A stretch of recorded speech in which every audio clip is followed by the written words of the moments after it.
नमस्कार मित्रांनो, ठरलं तर मग या मालिकेच्या 14 जूनच्या भागात आपल्याला असं बघायला मिळतंय, अर्जुनने सायलीला सोडून घरी घेऊन आलेला असतो. घरातील सगळ्यांनाच खूपच आनंद झालेला असतो. तेव्हा घरातील सगळेजण नाश्ता करत बसलेले असतात.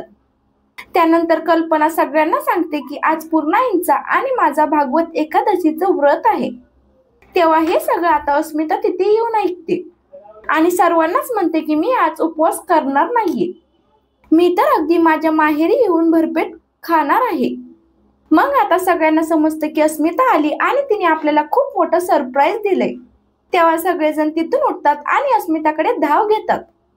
अस्मिता आली म्हणून सगळ्यांनाच खूप आनंद होतो आणि त्यानंतर सगळे गप्पा मारत बसलेले असतात. तेव्हा अस्मिता म्हणते, मला ना आता काहीतरी पौष्टिक खायचे, कारण पुढचे काही महिने मी उपवास नाही ना करू शकणार. तेव्हा सगळेजण आश्चर्याने तिच्याकडे पाहतात. तेव्हा कल्पना विचारते, मला वाटतंय तसंच आहे का? कल्पना सांगते की अस्मिता आता आई होणार आहे आणि तुम्ही दोघे मामा. अस्मिता बद्दल ही गुड न्यूज मिळाल्यानंतर अश्विन आणि अर्जुनला खूपच आनंद होतो. तर अर्जुन पटकन आपल्या बहिणीला जवळ घेतो आणि त्यानंतर आता घरात आनंदाचं वातावरण तयार होतं. तर प्रिया आता डस्टबिन घेऊन येते आणि म्हणते, कुणीतरी उपवास मोडल्याचं मला समजतंय, कारण या डस्टबिन मध्ये रॅपर आहेत, रॅपर. त्यावेळी काय ग अस्मिता, तू उपवास मोडलाय का असं कल्पना विचारते. अस्मिता म्हणते, हे सगळं ना त्या सायलीने केलंय. मग सायलीला धक्काच बसतो.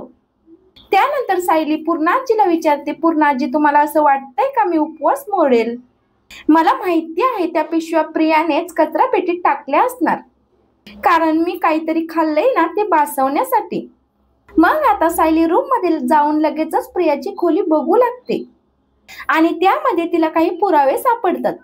आणि मग ती कल्पनाला आणि पूर्णाजीला आवाज देते आणि म्हणते, आई, अस्मिताई इकडे या, बघा हे सगळं प्रियाने काय केलंय आणि असलं काही प्रियाच खाऊ शकते. प्रियाने माझ्यावर खोटा आरोप नाही केला तर स्वतः सुद्धा उपवास मोडून टाकलाय. असं म्हणून सायली तन्वीचं पितळ उघडं करते. अशाच मालिकेंचे पुढील अपडेट्स पाहण्यासाठी चॅनलला नक्की सबस्क्राईब करा. धन्यवाद.